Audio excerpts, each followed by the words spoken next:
All right, we're just waiting for it to go live and see. Yep, it looks like we are live. Well, guys, welcome back. We haven't done a live stream, and I think it's been about 2 weeks. So thank you for joining. And I got somebody here with me today that has, well, some unique perspectives on things. And I'm glad to even have him back because it wasn't long ago where this young man here, he had broken his leg in 3 different places, and he went through hell. Okay, he went through hell. Most of the hell is the lack of freedom. But anyway, he retired as a chief of police in the United States. So he has some other perspectives when it comes to, like, how do you feel like safety and security is in the Philippines compared to where you were in the United States, that kind of thing. And not just from some layman's perspective. So that's really, really awesome. And we also are going to talk about something that I thought was really unique when I talked to David for the very first time here in when he came to the Beaver, I think it was, about what he did in order to find a girl. Yes, he uses dating website, but he did it completely unique in that I think most people make the biggest mistake possible. Absolutely. And you did it the right way, and you can see why. But you also can say like how it's been going so far. When you were injured for many, many months, being stuck at home, what was it like? You know, did things become a nightmare? Because I could tell you from, no offense to the ladies in the West, but you know, dating in the West, when you get stuck in a home with them for 24 hours a day for months on end, not good. It doesn't get better, right? You actually need space to keep your relationship alive for the most part. So, yeah. Also, shout out to all of you guys that are stuck in that absolutely crazy weather that's going on in the United States. I remember a polar vortex, or Canada also, by the way, Canada also, but we're a little more used to it. But anyway, these polar vortexes are pretty insane, and I've been seeing a lot of clips. It's crazy over there. So stay warm, and hopefully a lot of you don't have a whole lot to do right now, and you're all going to be joining on this live. So anyway, ladies and gentlemen, this is David. Hello, everyone. Good morning. And you can tell by his accent, you're from the South. I'm from the South, right on the North Carolina-Tennessee line where the storm is getting ready to blow up. Oh, yeah. They're expecting over 1.5 inches of ice. Yeah, that's not pretty. I'd rather have snow. Yeah, the ice will take your power out for 2 or 3 weeks. Damn. With 9-degree temperatures Fahrenheit. You know, it's a funny thing in that when we have those storms, that's the risk, right? Ice storms. We have all these big storms, and I've been through them. Remember, we've had them over time. There was the whole Western United States and Canada. We lost power for like, I think, almost 2 weeks at one point. That was a heat wave thing. And then you have the other ones where we have ice storms and stuff where people are over a week, 2 weeks without any electricity. Yeah. And yet here in the Philippines, we have crazy storms. And it's actually, unless the typhoon literally wipes out the island, which it has done to some people over time, your power is not disrupted that long. What I've noticed here is the few little storms we've had since I've been here is before the storm comes, they cut the power off. Yeah. On purpose. Yeah, on purpose. So when the storm gets here, it doesn't backfeed and damage our equipment. So once the storm gets through, they turn it back on. But yet when we have lightning storms, nobody cares. Right. Right? If we see lightning back in Canada, we saw lightning, we lost power. Yeah. Right? We knew that a transformer is going to get zapped somewhere. Right. I think it's just the lack of transformers. Right. Or maybe they just don't get hit because there is none. They just turned them off so it doesn't damage the transformer. Because I asked her, but I said, why's the power off? Storm's not even here. They turn it off to keep from damaging the system. Yeah. Well, and also I think some of the low-lying neighborhoods, you know, like slums, if they get enough rain, yeah, it's going to be a problem, right? Yep. And so because their electricity will be like literally underwater, and people could get fried. Exactly. So they're like, oh, shut that off. They just turn it off. Yeah, just turn it off. Nobody. Because places in Roxas, it doesn't take much rain to flood some of these streets. Hey, the audio is good. Okay, good to see, guys. Okay, so how should we start this? I think we should start, like, first of all, being you retired as the chief of police.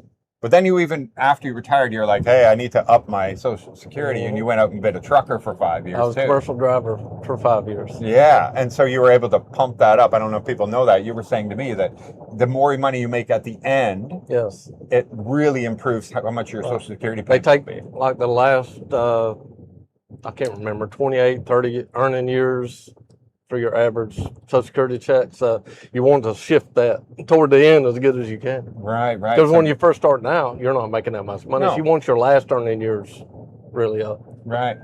And but you must be doing really well then, because you got your police retirement, right? You got your pension. Got pension. And then you got Social Security now? Social Security, and then a little another investment check I get once a month. Wow. So you're doing great. You don't have to worry in the Philippines. Not even. You don't even think about it, do you? I'm good. Yeah. Yeah. They just got 4-wheelers and they raced up and down the beach here and have a great time with other friends. He really is living a great life, other than, well, what happened to you. But even if I'd been at home and broke my foot and sat on the couch for 4 months, I'd have been so grouchy. You wouldn't have been able to come around and visit me. But still, I was still in a good mood here. Yeah. You just can't be in a bad mood here. You just can't. The sun does help. It does. It does. Okay. So anyway, why the Philippines? How did you even find out about the Philippines? Where did this all come from? That's a long story. I'm one of these people, I get a seed planted in my head. Back in 2009, 10 till 2012, I worked in Afghanistan training their police officers with a company called Blackwater. Oh, yeah. We all heard of them. While I was there, I met this guy on the same base as I was. His name was Ed. I'll never forget Ed. He's funny. So you sitting around talking stuff. Ed lived in the Philippines but worked for Blackwater. He was married to a Filipina. They owned a bunch of houses and rented them out. That's what he did. So he would always talk about the Philippines and brag about the Philippines. So I got the little seed planted in my head, when I retire, it might not be a bad place to go. And I love motorcycles riding is my passion. Well, back home where I'm from in the mountains, about 5 months of good riding weather, and you have to put it up for the year because it's cold, ice, winter storms. Here, you're around riding weather. Yeah. And beautiful riding. Some of the scenery I've seen riding. When's the first time you came here? When I moved here. Oh, really? You literally that's it. You I made a sold plan, and gave everything away, bought a one-way ticket, and came. You're like me. I've never visited here before I came. I've never been there. Wow. Could it be any worse than what you're leaving? Was my question. No. True. Yeah, and because you were the chief of police, and many years just a police officer of different levels, you've seen it all. Yeah. Right? Like you've seen the parts that most people don't ever see, other than maybe on the news once in a while. But they're not experiencing it, so it's not going to have the same feeling to them or that lasting effect on it. By the way, guys, I will get to the comments. Don't worry. Just put them in there. We're going to go in order, so don't wait too long. Okay, so you ended up saying that's it. You're leaving. Yeah. What age did you leave? I was 61. 61. Yeah. I watched a bunch of videos. Your video got me in Roja. No doubt. I said, I'm going to check Roja out. But all the other vloggers, you need to come here for 3 months at a time for like a year or two. No, you don't. Are you going to learn to swim wading up to your knee? Yeah. No, jump in, man. Yeah.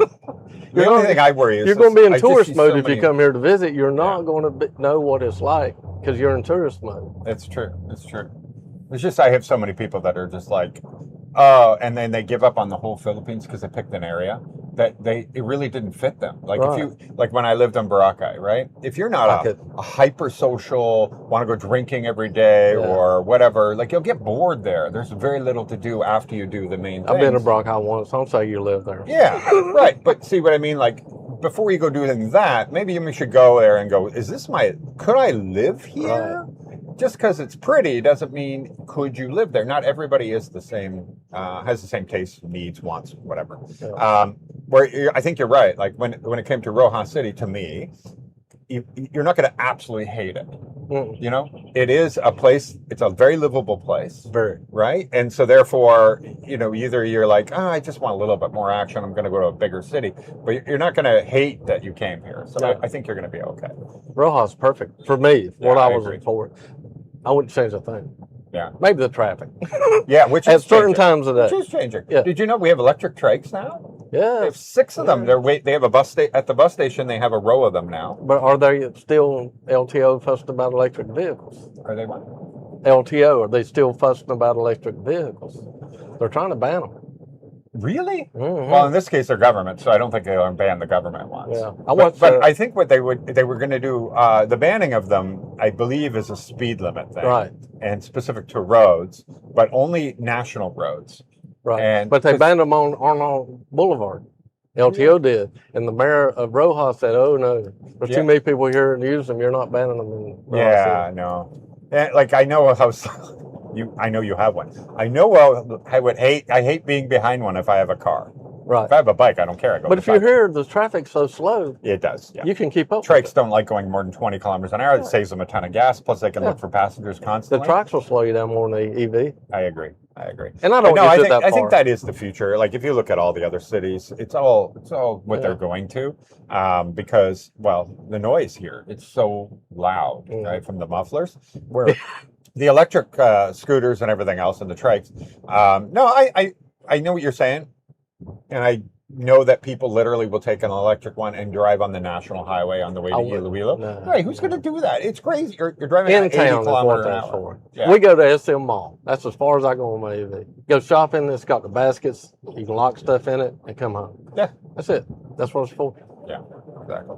And so anyway, so let's go on. So you came here, and you didn't even bother looking on dating websites for a girl before you chose to come here. No, before I picked a place.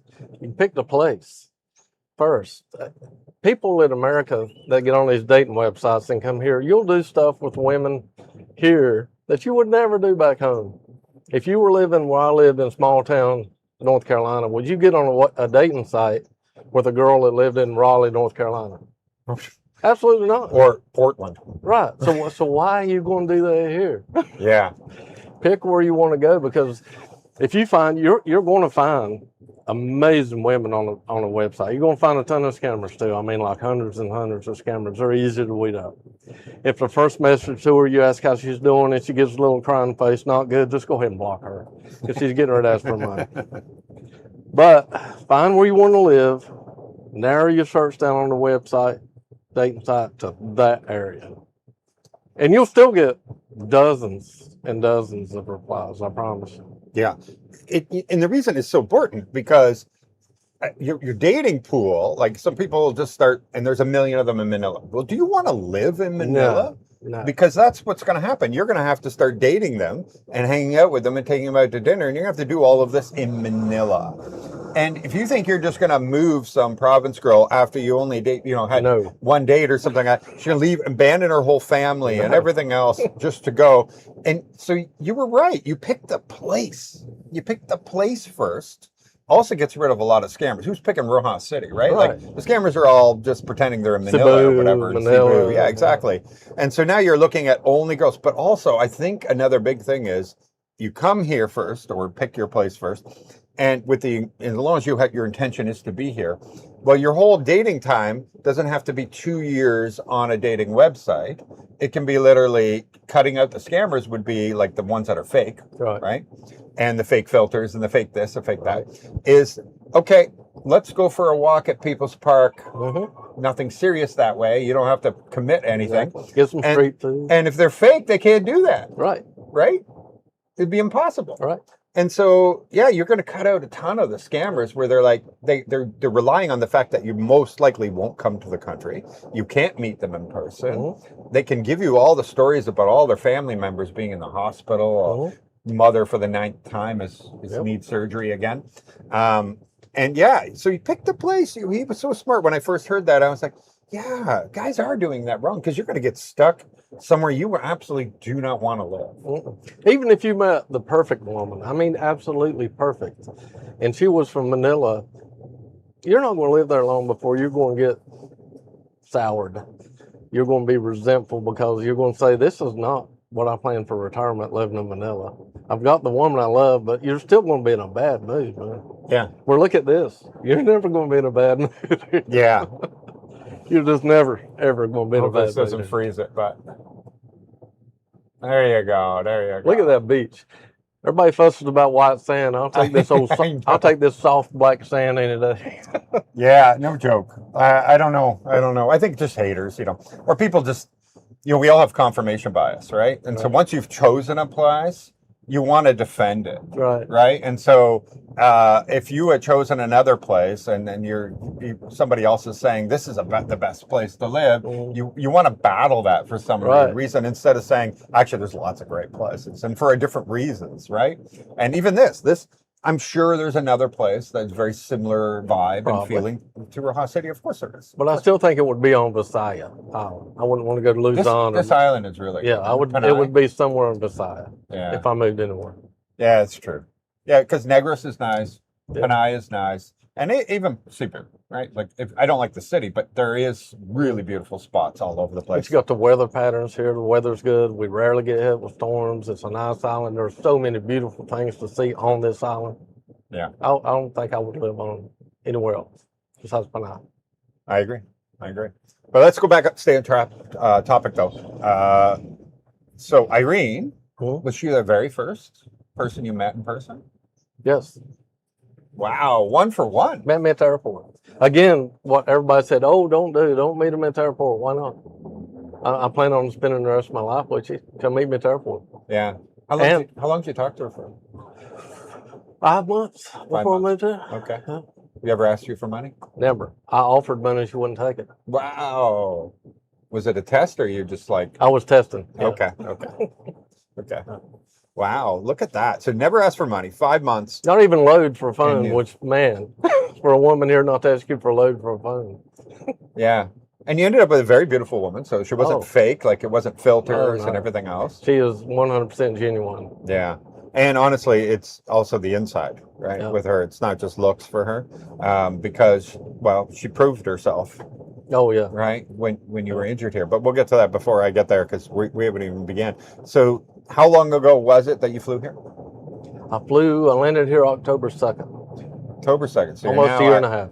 Oh, a year and a half. Okay. It was like, wait a minute, it's been longer than that. Yeah, so a year and a half now you've been here and straight from America, right? So straight from America, straight here. No, you basically had to just stop over in Manila.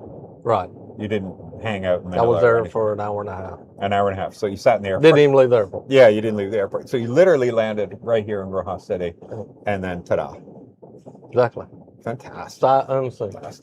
Fantastic. And I was just amazed. I mean, everything, I already kind of knew.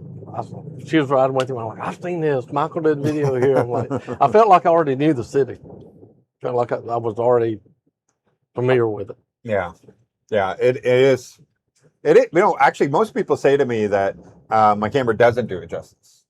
It doesn't. Right. The camera doesn't. Kind of go in person. No. Although for me, I don't know, because maybe I'm just overly perceptive of stuff, is when it's rainy and gloomy or whatever, I'm like, when people come and visit that day, I'm like, I feel like I'm apologizing. It doesn't look like this always, I promise. That's Philippines weather anywhere. It's the tropics.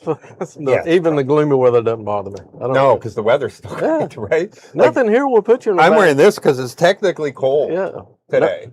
Feels good to me. That's good to me. Yeah, about a little more than a year and a half in here, I think, maybe. But yeah, because we're maybe 25, not even 23, maybe today. I got that last. Remember the last really typhoon that came through when it was absolutely crappy, pouring rain.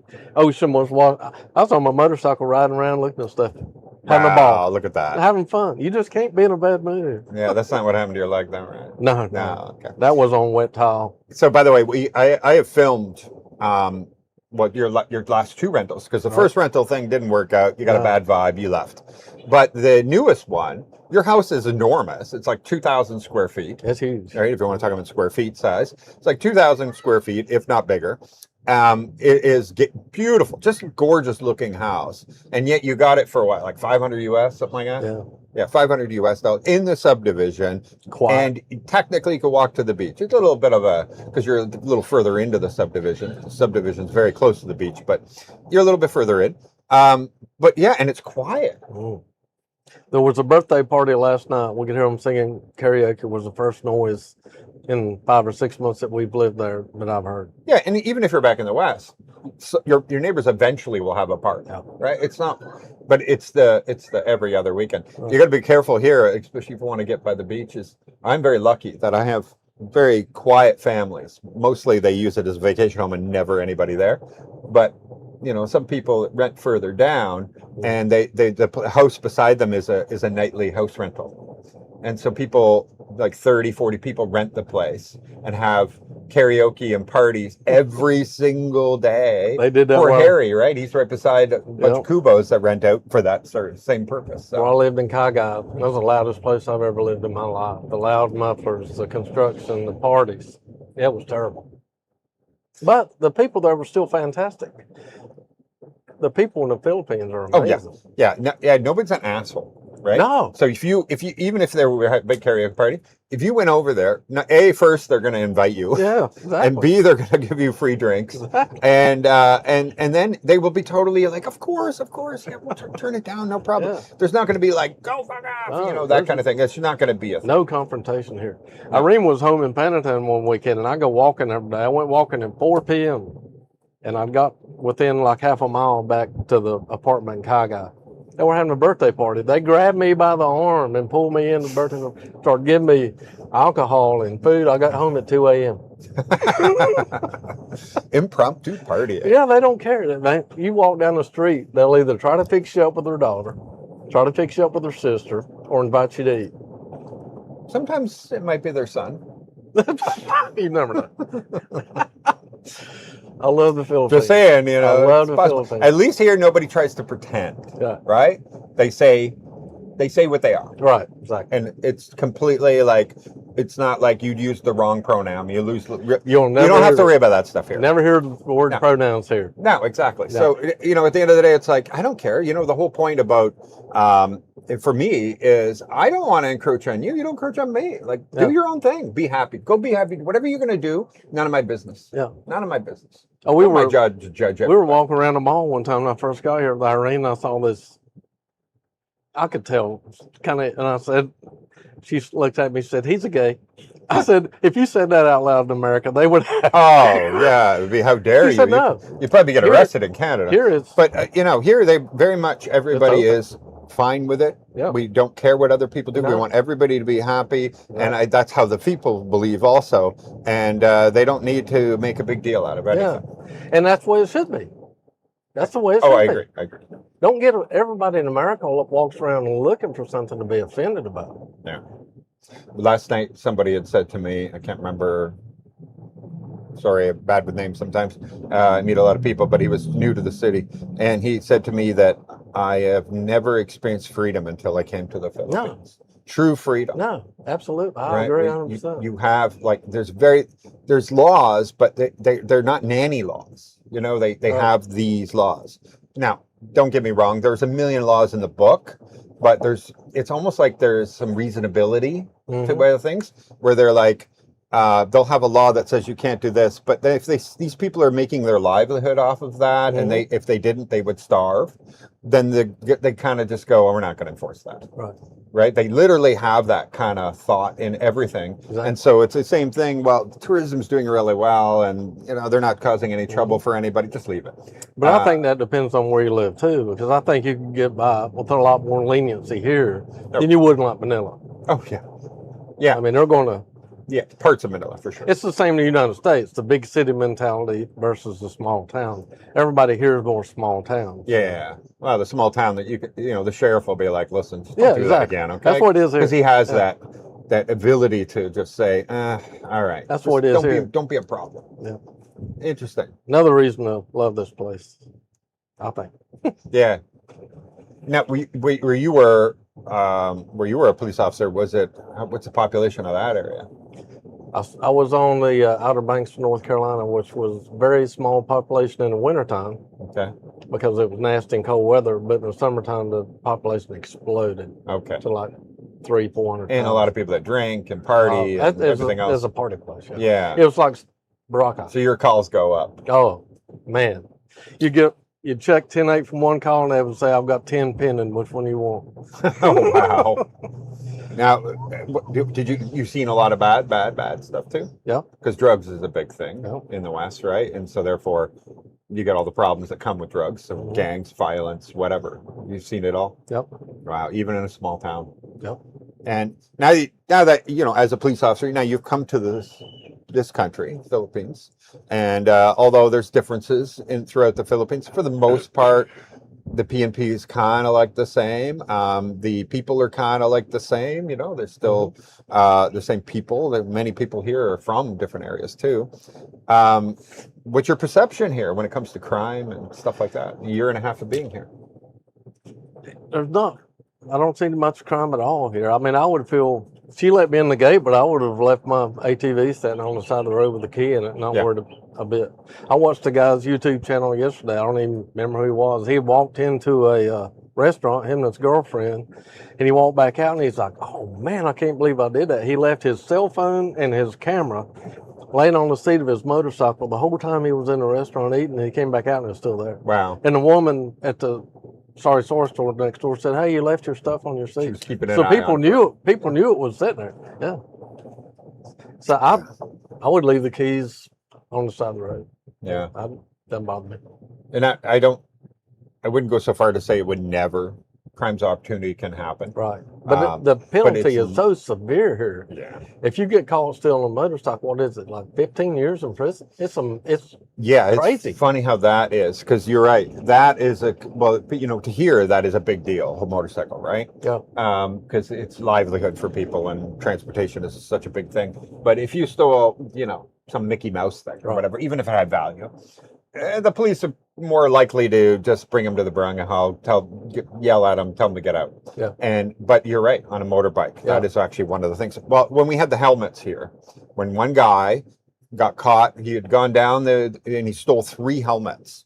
And because of the CCTV of all the restaurants on the beach, including the Canadian Beaver, well, there was a manhunt for this guy. Every single bulletin that came from the city, we're talking about 3 helmets in a city of 190,000 people. They cared about 3 helmets being stolen. That's how rare crime can be. In that they had all the SM, Robinson, everybody tell people, do not leave your helmets on your bike and everything. It was like this huge deal. And then when they caught the guy, it all went back to normal. But can you imagine, something so small? The police don't even come if somebody said somebody stole a helmet. Yeah. The cops would not. They'd take a report over the phone. Yeah, exactly. And it would do nothing. File it on your insurance. Yeah, it would just be, and it's a filing cabinet. No one is ever investigating that, right? We're here, it's literally investigated, which is a little crazy to me. That's incredible. But when we were saying about the nanny state, is the police are not looking to make arrests. Right. You know what I mean? Like that, the police in the West are told that, get as many tickets as you need to make budgets and all that kind of stuff. Here, they are not looking to up their numbers at all. That isn't their goal or priority or anything like that. From being in law enforcement 35 years, I can see how a city is being policed and tell if they're heavy-handed or if they have some common sense. And here they are definitely not heavy-handed. No. I would not have a complaint at all with the way the police run around. Oh, yeah. They all call you sir.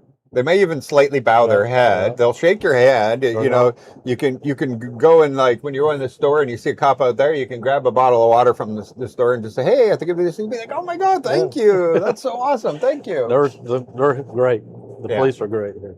Yeah. But you got to remember, as a foreigner, if you come here and get put in jail and you get sentenced to 10 years, you're doing 10 years. Oh, there's no time for probation, good behavior. You're going to do what it says you're going to do. Yeah. Well, and also, my understanding, it's about 8 months just to see a judge. Right. So you're sitting in prison that whole time. Stay out of trouble. Yeah. Stay out of trouble. There's no parole, no come back on your court date. No, you're sitting jail until your court date. Yeah. So you don't want to mess up here. No. Don't test the waters with the nice police. Yeah, but the process here is different. So we've had people steal from us, that kind of thing, in that the police will not come until the barangay has told them to come. Now I'm talking about, I guess, if there was a stabbing or something, right? But I mean, theft or problems. 2 foreigners have a fist fight in a bar, that kind of thing. Anything that would bring the police normally. The police will first say, they will come to the site because you called them. And then they will stay at the entrances and say, we're just waiting for the barangay to come. And the barangay comes and decides, do the police need to be a part of this? Right. And the police wait for their decision. Mm-hmm. And the barangay's goal is to just find a resolution. So even on Boracay, it was the same thing, two foreigners fighting or whatever. And then the barangay will say, you give him $1,000 and you don't ever do that again. Okay, we're good. Yep. And they both agree, they shake hands, whatever. And they tell the police, don't worry about it. And then the police leave. There's like this whole reasonability thing because they otherwise they know somebody's going to sit in a jail for 8 months until a judge hearing can come up, where the judge can literally just say, okay, pay a fine and move away. And it's such a small thing, but you don't want it. No. Luckily, they have that system with the barangay though, that you can negotiate, figure out whatever. You can say, listen, I'll just leave this country. Mm-hmm. If you don't like what I was doing here or whatever.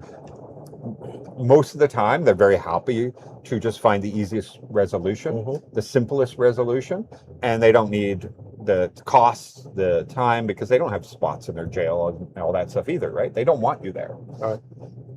Oh, they're crowded. They don't want any more. All right, Reg, we're going to throw that in there because, yeah, you're right, Reg. Who do those crutches belong to? What happened? What happened? What happened, David? Slipped on wet tile running around, and my foot stayed in place when I fell over. And imagine taking your whole foot and cocking it out sideways, out to the side. So it sprained my ankle and broke my fibula in 3 places. Yeah, I saw those. You showed me the scans there. Severed. Yeah. Like the bones are blowed up. Yeah, gone. And so then did you take an ambulance? I don't even know how you got there. She, I told you, she had a relative that works on the ambulance company. She knew the phone number. There are different ambulance services in Roja. I don't know about the rest of the Philippines, but the one she called is a free service. Oh, wow. They came pick me up. They were there, lickety split, took me. She called them when I was ready to come home. They came back, got me, brought me home. And it's a free service? Free service. Wow. If you call that one. Well, you better tell Catherine to get that number. Yeah, you need to get that number. I mean, of course, you, like everything else in the Philippines, I want a tip. I gave them like $1,000 each way for a tip. But still, an ambulance ride in the United States, even after insurance pays everything, is like $600. Yeah. So. Yeah, I never even realized this service was here. So that's awesome. I was surprised they were that quick. Yeah, that's true. Because I was expecting everything else move slow in the Philippines. I told her, I said, fix me a cup of coffee. I'll have time before they get here. I went like that to take a sip, and the doorbell's ringing. I'm like, what? They're here already. Well, you're in a good spot. Yeah. Like we are, right? Because the provincial hospital is right there, mm-hmm. right? Like it's just past SM, so it's pretty close. So everything's within 2-3 kilometers for us. If we were in the outskirts, mm-hmm. like really far out or way out the other way, Milibili right. or whatever, those other places, maybe it wouldn't be as quick. But then again, Centrum is out that way, so there probably is ambulances out that way too. And there's different hospitals across the city. But you ended up with a very unfortunate situation where the top hospital turned out you would have been better off going to the provincial hospital. I would have. Yeah. I just told them to take me to the best hospital, and that was supposed to be the best hospital. Yeah. So Centrum is the newest private hospital that we have in Roxas City. But yet, the doctors here now, the ones that we talked to, they're like, why would you go there? Yeah. Like they're saying that, right? They always tell me to go to St. Paul. They're like, no, go to St. Paul. At least I know, we know all the doctors there and everything. My landlord works there. My landlord is one of the doctors at St. Paul. Not St. Paul, sorry, St. Anthony. St. Anthony. I didn't know. Yeah, but you were right in that it is the newest, and it's a diagnostic hospital, so it has all the equipment, right? Mm-hmm. Like it has all of these things. That is very funny, by the way. Yes, it is. $5 like $1.50 US Canadian. But the thing is your hospital was bought. All right. But you didn't know that at the time. See, that's my luck. Of course. I've got the worst luck in the world. Well, anywhere I go, I have bad luck. You have really good luck.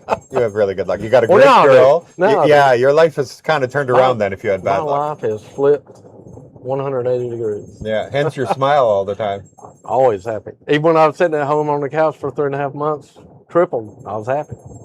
So just explain here. So Centrum was bought by Makati Medical. Nobody knew that until I started digging into it, and they weren't exactly telling anybody that, hey, we're sold and we're barely going to spend any money. And so that's what happened. He gets there, and they have they haven't been hiring new staff. They haven't restocked their pharmacies. They haven't bought crutches. They didn't even have crutches. They were literally spending no money because they were 2 months away from the new owners taking over, which started January 1. And so the money wasn't there. There was just, and so you're in this brand new hospital, but there was how long did you wait for a doctor? It wasn't long for the doctor. Oh, okay. It really was, and that is amazing because it was on All Saints Day.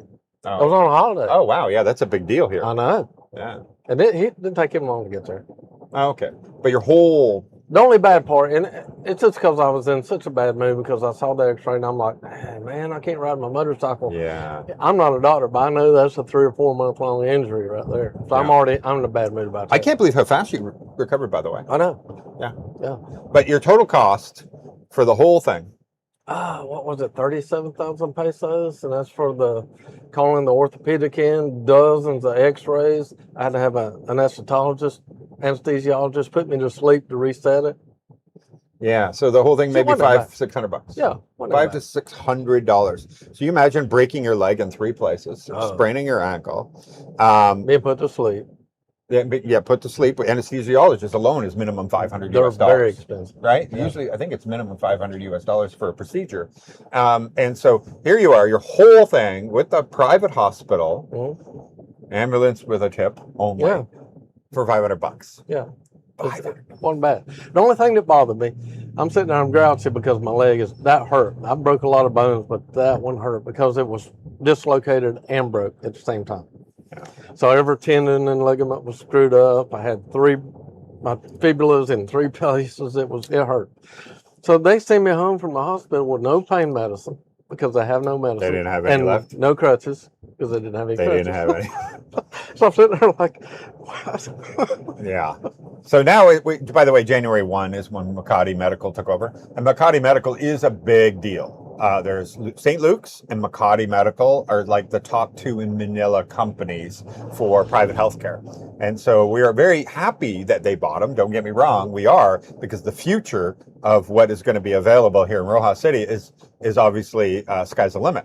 But for you, bad timing. Bad time. Bad time. Bad time. Really bad. But I survived. Wow. I made it through. Yeah. Yeah, we were just kidding, Sheldon. It was an exaggeration. It's just for fun, I assure you.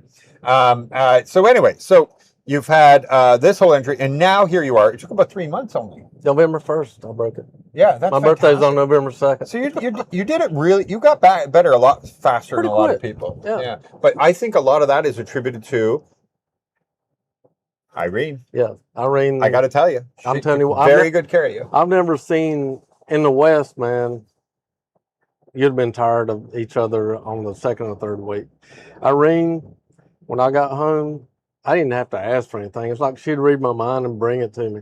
I'd come down in the morning, I drink a Cobra drink that they have here in the morning because it's got vitamins and zinc and all this other stuff. Then I have a cup of coffee. Then I have a smoothie. And she's just bringing them to me while I'm sitting there with my broken leg. Never have to ask a thing. She switched from girlfriend mode to nurse mode like that. And I've been in a lot of hospitals. I've never had a paid nurse in intensive care that was as good a job as she did. Yeah.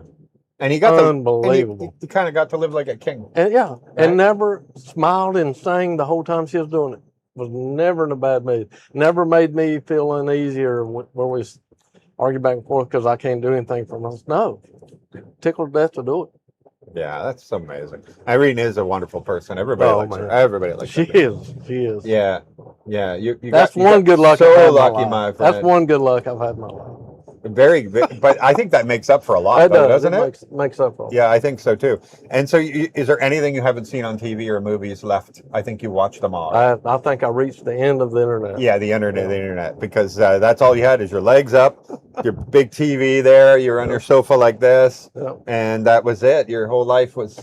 And it was. I can walk on crutches because I've been hurt a lot in my life, but I had a cast of my knee which made your foot go forward. Well, that throws off your whole balance on crutches, because when you walk with crutches in a cast, it's supposed to be behind you. No, it was tough. When I would go to the bathroom or go anywhere I needed to go, Irene would walk behind me with a handful of my shirt to make sure I didn't fall or go either way, and guide me. Yeah. Unbelievable. Yeah, It was unbelievable. amazing. Yeah, Irene has been wonderful for you. We've had a lot of things that happened, and you were injured and stuff like that. We've had some friends pass away, and you weren't able to go running off to the hospital. But Irene did. Irene did. She went to help other people also to make sure everything went well and everything, because of the friend group. And also she has a lot of family. There may be a cousin over at this hospital, a cousin over here, a cousin over there. And so she would do whatever it takes to try to help these people get through whatever they're getting through. So that's the kind of woman he got. He ended up doing real great. Can you imagine that, though? So you went on this dating website. Were you chatting with any other girls? How many? I was weeding them out quick, man. I mean, from being a police officer 35 years, I can smell a line of BS. Right. I was going through them quick. Or they would be in Cebu or BGC, and I'm like, no. Okay, wait. If there's people here, I guarantee you there's some people on dating websites in here right now. What are the easy ones, other than the sad face when you ask them how they're doing? The sad face, or I need load, or well, I've got to leave in a little while to go to the hospital to see so and so, or I mean anything that is leading up to a sad story. Gone Immediately gone. Yeah, at the end of the day, what is a dating site? You're both trying to sell it yourselves, right? Yeah. Well, she ain't selling herself, is she? Yeah. Right? Like, you should at least put your best foot forward. Yeah. You would think, but somehow here that means tell you all the problems in my life, because that's somehow going to make you want them. Exactly. It's like, so they think Americans, and a lot of guys do this, we're going to get sucked in. They're going to play on your heartstrings, man. They want you to step up and be the knight in the shining armor. Yeah. And I'm like, no, you do what you was doing before you met me to get. I just came into your life. Whatever you're doing to pay that bill before you met me, keep doing that. Yeah. Well, they would be like, oh, I'm having trouble. Slow response. My phone screen's cracked. Delete. So that's it. Yeah, just don't be desperate. Yeah. And don't do here what you wouldn't do back home. Yeah. Well, back home, people do get desperate. Guys do get desperate because there's less of women even interested. Yeah. And especially once you get older in age and stuff like that. The girls are just like, nah. I just want my Chad. My 20-year-old Chad. Yeah. And so you have to. So guys will just like grasp at straws, and therefore put up with so much more shit than they would ever put up with. But here, you don't have to. Right? These sites, you're just bombarded. You don't even need a picture, and they're bombarding you. Yeah. And so you, like you said, just don't even waste your time. As soon as you see it, bam, block. You could never go on a dating site. Land in little Roxas City. Put your stuff in a hotel room. Go to the mall. Go to Onstad. What's the chicken place? Oh yeah. At lunchtime, and but you'll have 10 days before you leave. You'll have 10 women's phone numbers before you leave. It's so easy. But I always tell people this, you still have to do something. Oh yeah, you can't, because they'll be like, I walk around and that one girl asked me out. Right. Well, that's not going to happen. But if you just be perceptive, you will see where you're not going to strike out. Right. So you can just walk up and say, hi, oh my gosh, I'm new here. Is there anything like where I can have a good time at night or whatever? What's the best restaurant? What's this? They'll start talking, and then you'll be like, would you ever want to like be my guide and show me around or something? Something. You just need some game, anything. Oh. But the ones that tell me, I've been here months and I can't get a girl, and I'm like, can you explain that a little bit better? Well, I go here, I go here, I go here. I sit here and wait. So you sit in this restaurant, you stare at your phone like this, and what? And no girl hit on you. Really? It's a shame. I am so shocked.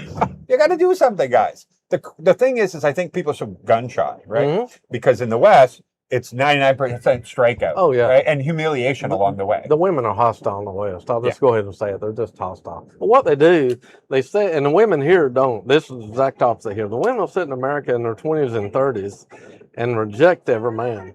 And not want it because they think they're too good. And then when they get to 50s, 45 or 50, then I want to settle down. Well, too bad, sweetheart. That train sailed, Yeah. No one's Well, they also interested get to anymore. 40 and go, now I want kids. Yeah, here women realize that. So at 20, 30, 40 years old, Yeah. they don't think they're princess like the ones in the West do. Yeah, exactly. Yeah, they don't, there's no thought here, at least not in the cities. It may be completely different. They're more westernized, I think. And not all, but I'm just saying it's possible. But here, the priority is to get your life in order in your 20s, Mm-hmm. right? As a woman, Mm-hmm. even as a guy. Well, I think less as a guy, but definitely the women. So your priority is to get your life in order.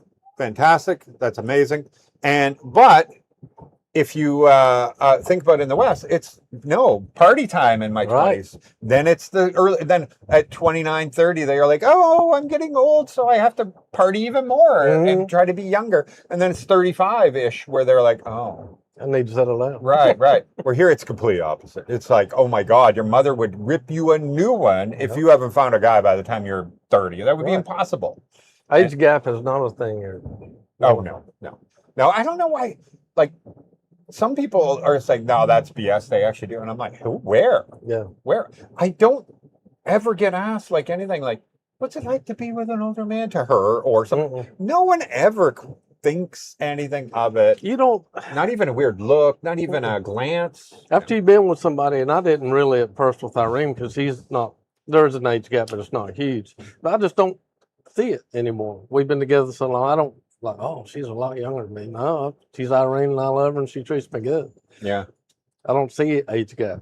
No, the only time I actually notice is when I'm like that girl and I'm like, that girl's nowhere near 18. Those are the ones that stand out. And I'm probably wrong because they're very public with them and everything, and they're going out with them in big groups. But they look younger too. Yeah, that's what I'm saying. So they're likely illegal. Yeah. But I can't not like wonder Yeah. because I'm like, no, there's no way. But there is way because I know the Philippines very, very well, where girls in their late 30s here look like you should card them in the West. Yeah. Right? You should be IDing them if they went to a bar, but they're like 37. Yeah. And it just baffles me. They really do. You know, low cortisol stress, right? Means no wrinkles, right? And what do people worry about here? They live healthier here. There's not a bunch of crap food like there is in the United States. No drugs. Women smokers are rare. Yeah. Extremely rare. Extremely rare. rare. And young people don't really smoke. Mm-mm. They vape, but they don't smoke. But yeah, it's a different world. It's a different world. Okay, so thank you, Michael Onstad, for giving out 5 memberships to our channel. Thank you very much, Michael Onstad, the health insurance for expats. His link is always in my description of my video. If you guys always say, I can't find the link, just click more. It's usually more when you're on a different device or something. But when you more information about this video, whatever, there's always a link down there. Every one of my videos. So Michael Onstad, you're awesome. Make sure you thank him if you got free membership, which is pretty cool. Now you'll be able to get some of the videos that we have made for memberships, but also when you type in here, you'll see your name is green and you stand out and everything. So that's really awesome. Thank you very much. Thank you. And every condo should be hooked up with a Filipina. Fact, Jack. Hey, Reg. Awesome. I agree. Listen, it's just like you guys know it. The funny thing is everybody in the world knows it because everybody in the world who's ever been to a hospital, to a caregiver location or anything, has seen that Filipinos, Philippine nurses. yeah, they are the most patient, caring. They don't get that jaded thing after 20 years of being a nurse. Then now it's like tough it up, shut up, that kind of thing. They really are, and that the only way you can do that is if it's pure in your heart, like in the way you were raised in everything. Otherwise, it would eventually fade, right? But no, it doesn't fade with them, and that's why they're favorite all around the world. So, what do you want to have a partner? Now, some people in the West are like, I want a powerful lawyer wife that, will challenge me and we will have strong careers together. Okay, sure. There's people. I get it. There's some people like that. But a lot of people, they want the love, the care, the knowing that somebody to share their life with and do things that they also feel like, wow, this is so cool. We're doing it together. Because doing it alone sucks. Right. Let's be honest. Like, because you look back and there's nobody to show it to. Like, look at that sunset. Oh, there's nobody there. You need somebody in your life that you feel like you're sharing with, and that isn't going to gripe and drive you nuts and tell you, can we go? This is ridiculous. Mhm. I don't even care about this. Like they just have complete. And I feel like they're not just faking it or feigning. They have like they are interested in you being happy. Exactly. I could go home Crazy, right? I could go home right now after this live and say, Irene, pack a bag. We're going to ride a motorcycle and go to Dumageddon. She'll be like, I'll be ready in 30 minutes. Honestly, I watched one of his videos one time. He was in Ron Blanc. I was sitting there watching it. I said, we're going to Ron Blanc. She said, okay. I got on the phone and booked it. Nice. Whatever you want to do. They're cool. Yeah. I want to go sit on the beach for an hour and watch the sunset. Okay, let's go. Oh yeah. Catherine just wants to be included. So Yeah, if I'm doing something, anything like even Yeah. it's just like, oh, I'm just going to go anywhere and just go for a walk down here or whatever. And I'm like, you want to go? It's always Ah. yes. Always. Yes. It doesn't matter. You can say where I'm going to drive somewhere or whatever. Whatever. It doesn't matter what it is. I've never heard her like her eyes light up. Yeah. And she's like, yes. Yeah. Let's go. Absolutely. So It's been different than night and day from Yeah. the west to here. I promise you that. Okay, guys. So we are going to open up to the comments here. Of course, we got haters in here. So yes, thank you for joining. You know, how dare he's not a cop in the Philippines, just another big mouth American. Chris does Thank you, not Chris. like Americans, so that's fine. But hey, you know what? That's cool. Everybody now knows. But yeah, thank you very much. Audio is great. Just waiting for the ice storm to hit Georgia. Feeling jealous watching. It's hitting where I'm from too. A lot of bad weather, man. Y'all are getting ready to get hammered. Yeah, watch out for the black ice. Got 35 gallons of gas for the generator. Yeah, that's a lot. Depends on how big your generator is. Yeah. 35 gallons. No, what is that in liters? A lot of people, the newer generators run off LP. Oh, You can yeah. have the huge LP tank, and that thing will run for weeks on one of those big tanks. Wow. Well, yeah, that's. I would like to have a generator here. You don't have it? I need one. Oh, yeah. Like ours. You know, it's fine for. I need one for the refrigerator. That's all I need. If it was off for a week, I would want my refrigerator. The refrigerator stays cold long. Oh, week. Okay, Yeah. yeah. Because I use it just. We run fans if we want to run a TV or whatever. If it's late at night, we just want to watch something. Yeah. Because I mean, if we did get hit by a storm, because Irene remembers the time that power was out here for weeks. Yeah. It would be nice to have one. Yeah. Well, then just get a diesel. Yeah. The diesel, it's about 50,000 pesos. You can take it everywhere you move. You know, in the future, and that thing. It will handle everything. It's like you can handle a whole business. So your whole house, you can just have it flip the switch. It turns off the local power, and it puts on your generator. I think it's now that at the time when I bought this one, I was like, yeah, but I didn't know I could be renting this for years, and it's too small to really. I'm not going to put a 50,000 peso one. I bought a 30,000 peso. Mine's waterproof though. That was another thing because of all the salt air here. But Yeah, that's the thing about here. You got to protect from the everything spray. goes bad here. Everything. Even it makes it all the way to where I live. Some stuff, if you don't keep it sprayed, it'll turn orange. Yeah. Yeah. The cost of the salt water. But look at it. It's worth it. It's so beautiful today. Yeah, it is. Yeah, this is really nice. I'm not going to question that. Okay, question for your guest. Reg would like to know, and thank you for the super chat. Did you serve in the military before becoming a police officer? And if you did, was it difficult to transition from warrior to protector? No, I became a police officer when I was 20 years old. Wow. I wasn't old enough to legally buy pistol ammunition because in North Carolina you had to be 21, so it had to be issued to me. Wow. And you couldn't drink. Yeah, I couldn't drink, but I was a police officer. Yeah. No, the closest I came to military was working with the military in Afghanistan for about 4 years. Now, was that with the MP side of things? No, I worked. Because I know the I worked with RCMP Blackwater. also went. And what we would do, I would be on the base, what they called a FOB. It was small, tiny base. And I would be assigned to a military unit, and their job was to escort me out to where the police had checkpoints and police halls, and we'd do training, and they'd escort me back. That's pretty cool, though. That was a hell of an experience, I bet. It was. And did you feel real fear being there? At first.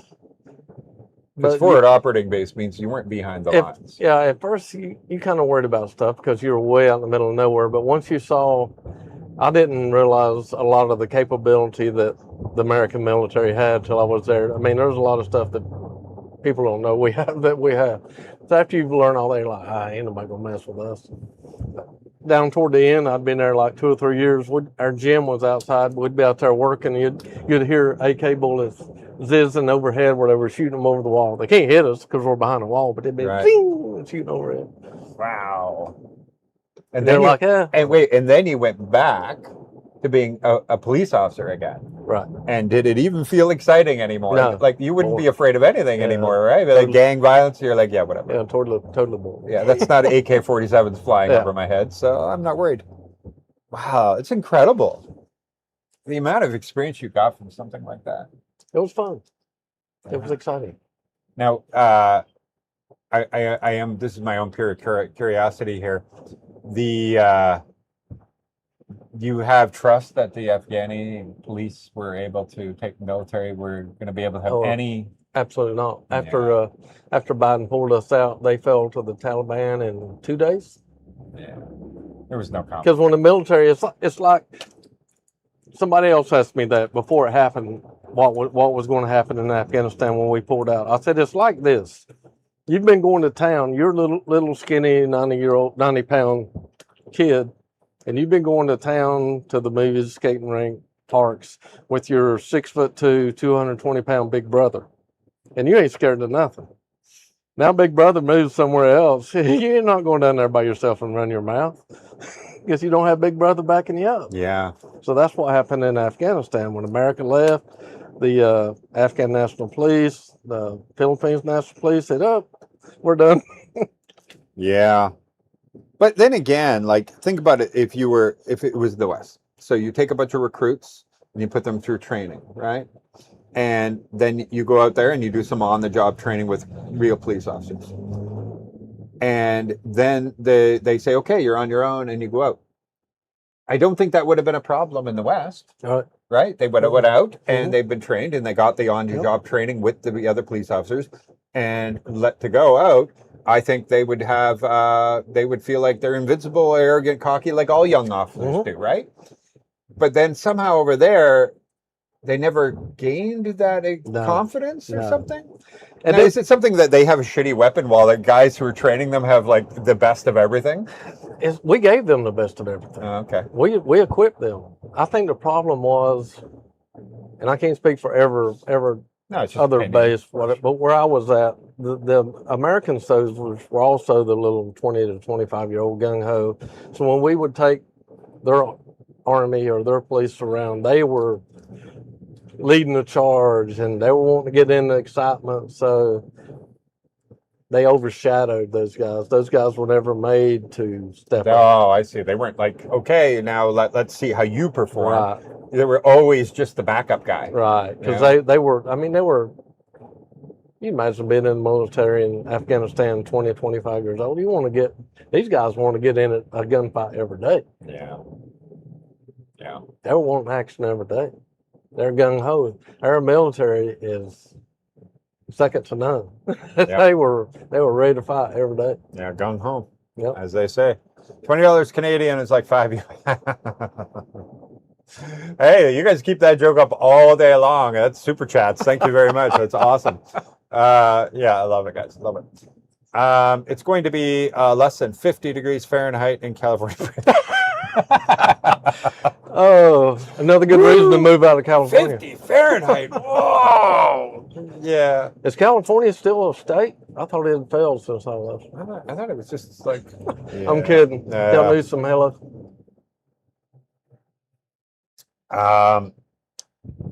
I'm sorry. The more I learn about trying to live there, the more disappointed I get. I don't even know how, because he's I don't even know what that means. He literally showed up and his life has been wonderful and he has a smile on his face. I'm not hit one. For some people, that they want more than that, I guess. They're like, no, I want struggle. I want it to be difficult. I want a bunch of girls to rip me off and cheat on me. Not a bad.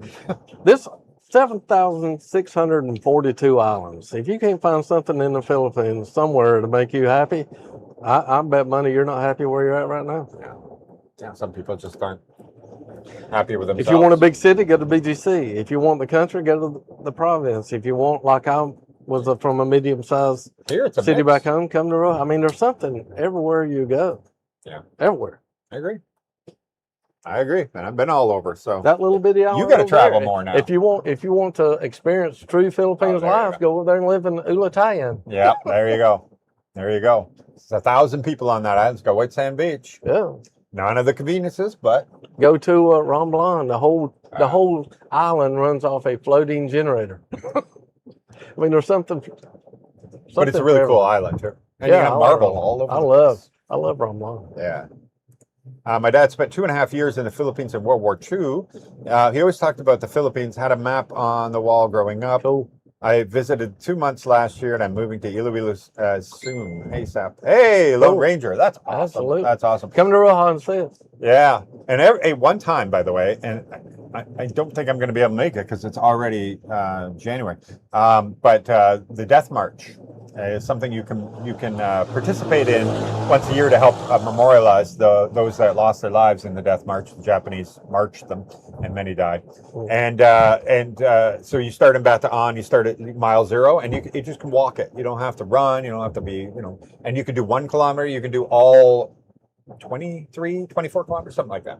And they have different monuments throughout the whole place and everything. But it's something that you might be interested in checking out. You can go year round. They have all the cenotaphs and monuments everywhere anyway. But that's something they do every year where they're doing the march. So I'm going to join it one of these years because I looked at recently and I'm like, oh, shoot, I don't think I can make it. But it'll be great. Hello from beautiful downtown Fort McMurray. Hey, this morning was a balmy minus 40. And they get the wind because that's the oil fields, right? In northern Alberta. There is nothing to block any winds there. It is, crazy oil town. Rich, I bet you can't wait to get out of there. My wife is just north of Quebec City. We're planning to live in Alfonso or in the mountains outside Batangas. Batangas is a really beautiful area. And I don't like the city so much. It's kind of a dirty city from what my experience of it. But everything just outside of the city, beautiful.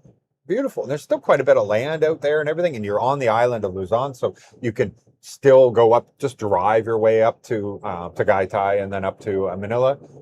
So if you want to do that kind of thing, and then you can go right back to where you were before, it's a really good spot. I agree. Batangas has a resort that has tree houses on the beach. That is a really cool thing, Brad. I didn't know that. They got a lot of really cool, unique places here in the Philippines, to be honest. Frank and Phil in the Philippines, we are good friends. I think he is in the process of changing his channel. There's not a lot of videos right now. Oh. I've been seeing Frank's stuff, but then again, we follow him on Facebook, and Fel also posts and stuff like that. So maybe that's why it just feels like there's a lot more. Anyway, Frank and Fel are wonderful people, very wonderful. My Filipino ex is an asshole. Just saying. You had to block a lot of people. Imagine if you started something with any of those, right? So nobody's saying they're all perfect, but because he weeded them out the right way, he ended up with a good land on it, How easy is it to buy a decent used road bike like a Harley or Indian? Manila. Yeah.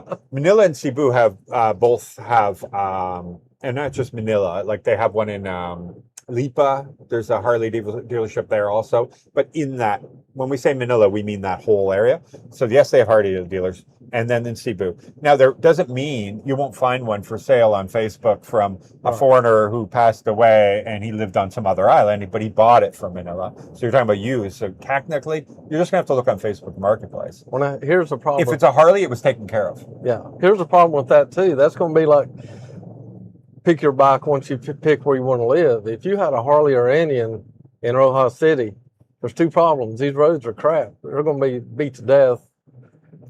Because I had a Harley American. Harley will not survive the roads around Rojas City when you got potholes that big and that deep. When it comes time to service that Harley, you got an 18-hour ferry ride to Manila to the dealership to get it serviced, and an 18-hour ferry ride back because no one in Rojas is going to work on a Harley. There is an Indian dealership, I just want to say, though, in Iloilo. In Iloilo? Yeah. Indian? Yeah. Really? What's the other one that's like Indian then? Maybe it's not Indian. I just want to make sure I'm not saying the wrong thing, but oh, Frank's got that bike. What has Frank got? Frank bought one. That is the bike. He has a big. Maybe somebody can tell us in the comments here. He has a big cruiser. What's the? Yeah. But now Mo, real one. Yeah, he goes to Manila to get his service. He takes his bike all the way to Manila to get it done because he has a very, very nice Harley. Yeah.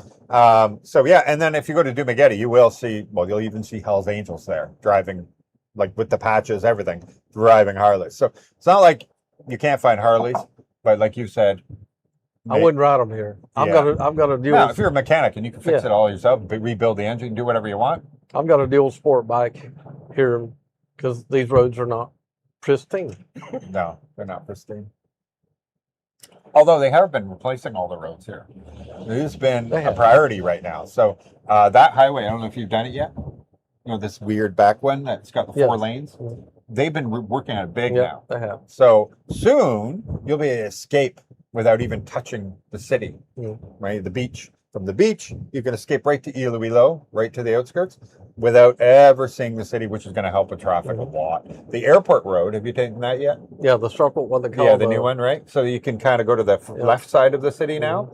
So that got finished, 6 months ago or something like that. So there are things that are happening here, but until the capital and the city hall are moved, you're still going to be dealing with all those trikes in the downtown. I can't wait to all that. I know, same here. And then there's surprise, they're going to go to all electric buses and trikes in Pueblo, and therefore the capital and the city hall are going to be in an area where the trikes can't go. Yeah. And they're going to have to change. You're going to have to become, that's the only way. Survive or die. Anyway, yeah, there you go. Somebody else had said the same thing. Good to see North Carolina guy here. I just finished 3 weeks recon. We'll be back soon. There you go. Just text the appraiser. That's awesome. And this guy never even did it. I'm scared to come to the Philippines first time. It seems like they have it in for foreigners. Yeah, those 2 bloggers. You know, they have a saying. It's been going on forever. Icarus, right? You fly too close to the sun, you get burned. Yeah. Nobody can say those 2 vloggers were like every other vlogger, right? There's something about it, and that they did differently that would definitely fall under the whole Icarus flying too close to the sun. Exactly. If you are pushing every limit, if you are skirting the law to the furthest end you can go, if you are asking 14-year-old girls coming out of high school if they're single and do they like foreigners? If you're giving kids vapes and on camera saying, "Oh, sure, you want to try? Want to try? There you go, puff puff." If you're doing that kind of stuff, sure, okay. But this comment says, David here, retired here in the Philippines, living a great life, causing no trouble for nobody. You're saying that's the same. A guy who does this and films this craziness, illegal stuff, yeah, I get it, not murdering people. But he's doing this, and you're saying, David here, they're the same. That's what, when you're saying here that, Don't be scared, man. Yeah, right? No, like it's, come on, let's be reasonable, right? There are thousands of vloggers in this country. And then in the Philippines, not all Filipinos, a huge percentage of Filipinos are also vloggers. They're mostly Facebook, but vlogging is so commonplace here. Very, very, very commonplace. So nobody's going after all vloggers. That's not a thing. They love it. Everybody loves it here. They'll be like, "Oh my God, come here, come here, come here, come here. I want to be in it. I want to shout out. I want all this." It's disrespectful stuff. That's literally the stuff. You're disrespecting their laws, you're disrespecting their culture, that kind of thing. It's just not tolerated in this country, and it's their country. They choose what is considered illegal or not illegal or inappropriate. But I gotta say, even us American Canadians, all that stuff, we see the same thing, and we're like, that guy's an idiot. He's going to get in trouble. Yeah. Nobody said, absolutely, this is normal. Yeah. I don't know anybody that looked at that content and said, yeah, that's totally normal, and that's okay. Philippines are the same as any other Asian country. Do not make them lose face. Do not embarrass them or make them lose face, or you're going to get in trouble. Oh, and people might blame the Philippines, but look, if you did the same things in Singapore, I Oh. assure you, your life would be hell. Yeah. They are very strict Yeah. there. You don't embarrass them. Don't disrespect them. Yeah. Okay. And all the tariff stuff and all that stuff, I don't care. I live in the Nah, I don't Philippines now. I don't care anything about American politics. Nope. That's why I don't live there. And yeah, you guys can go argue about politics all day long.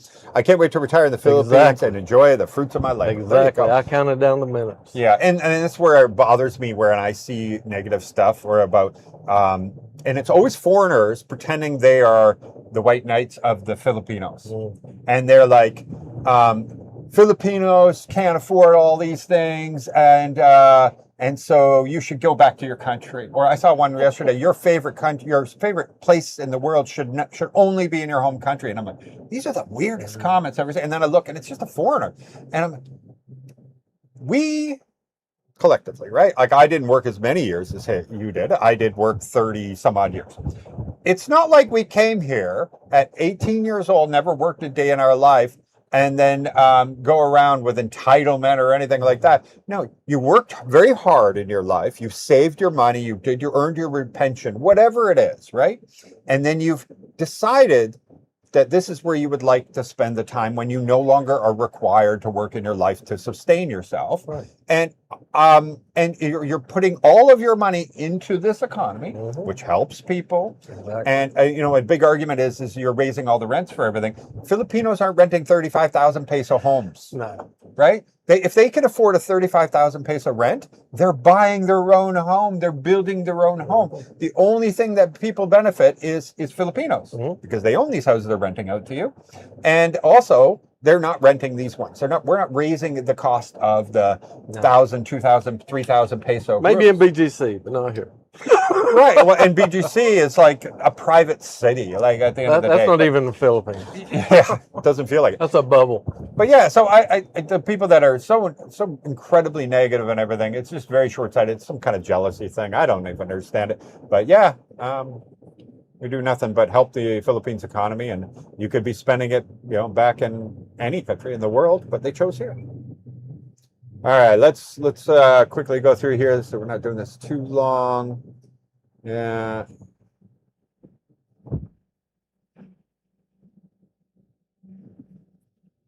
I love this.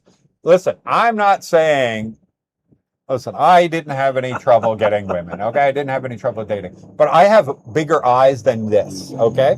The average guy going out there is going to have a difficult time on dating websites. We all know this. In the West, 6 feet, six income. We're not going to do the last one. We'll keep that one apart. But anyway, everybody expected 6 figures, 6 feet tall.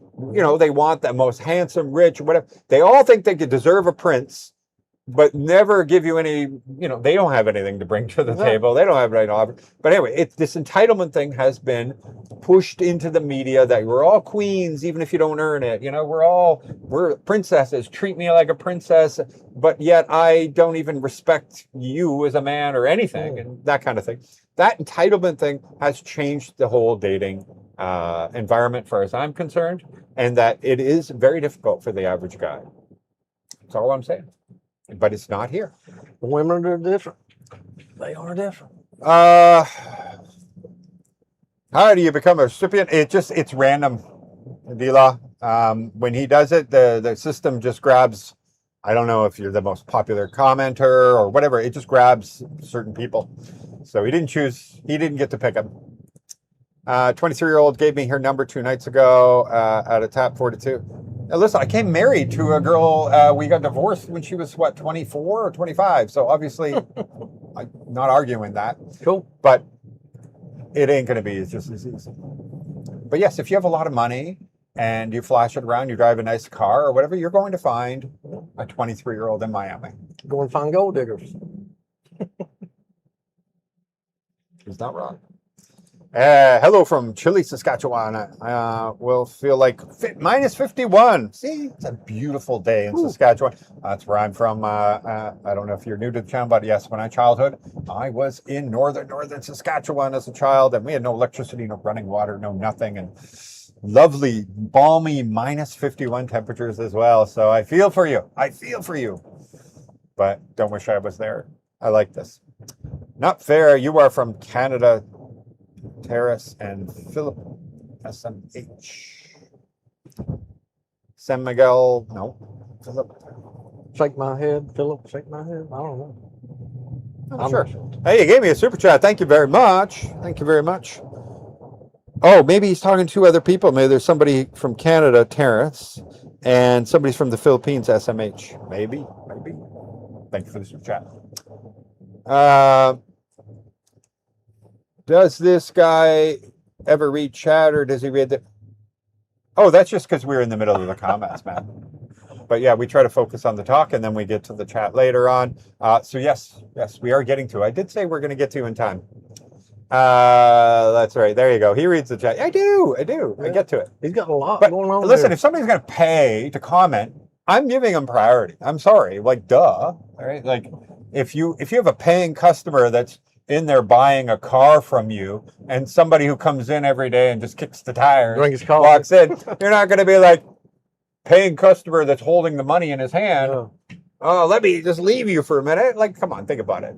I'm not saying this is a business, but it is. All right. We do live we do make money off of YouTube. So thank you very much to those that super chat. And please understand that, yeah, they're going to get a little extra for doing that. That's really nice of them to do that.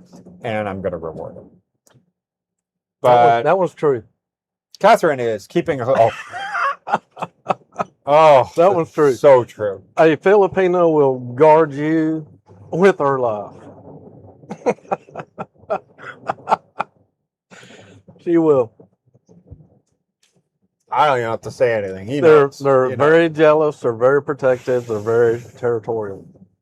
They're very feminine. Yeah. They're everything a Western woman isn't.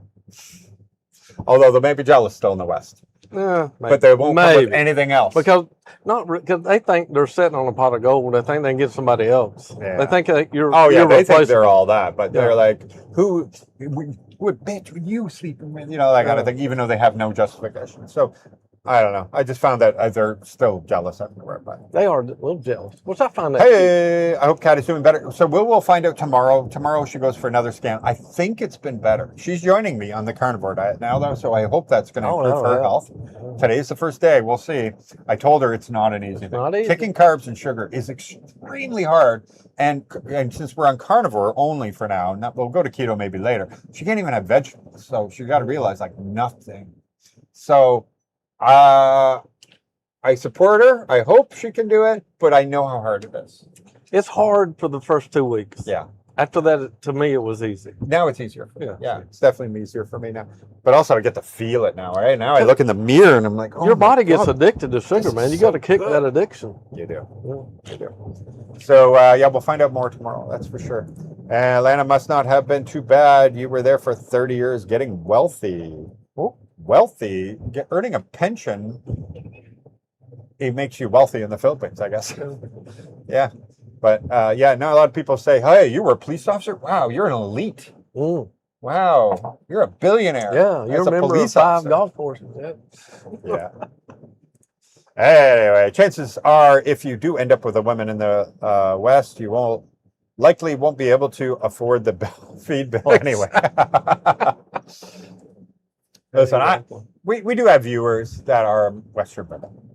And please, everybody should understand that we talk about generalities. It does not mean everyone, right? It doesn't mean everyone, of course not. Everything is the, like the perceptions and stuff like that, and sometimes when you have a large population of one thing, and those have the same similar things. Yeah. These are what happens. But I hope you don't take offense, guys, because I do meet a lot of you guys fly into here, like both foreigner couple, right? And they're happily married and they do really great, and they come and visit me at the Beaver. And you know what? They have the right personality and right attitude. But the good thing is generally they also have the same attitude as us, because they know where the problem lies too, and so they are happy to call it out as well. So. That's Terrence and Philip. Oh, there you go. You never watched South Park in reference to being Canadian. I'm making jokes tonight. Yes, exactly. South Park. Come on. I don't think I've watched South Park. Oh, that cartoon thing or I mean, whatever. But yeah. anyway, they're always making fun of Canada, maple syrup. They're making fun of our dollar being worth nothing, that our military is this big, because the Canadian Armed Forces Y'all have full a time military? is only 80,000. Yeah, I know, exactly.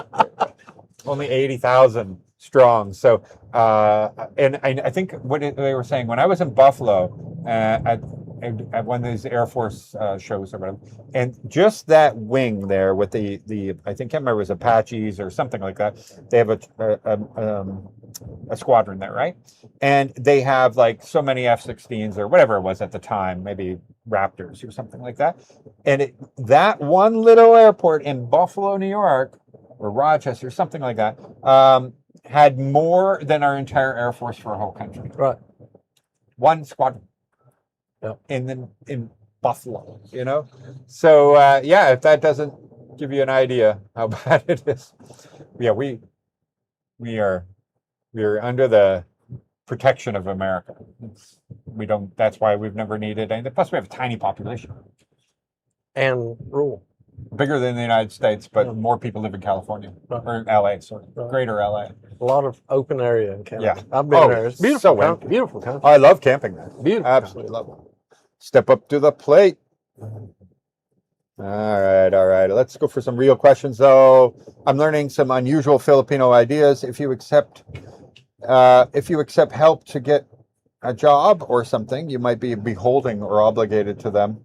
Something I've never dealt with as an American.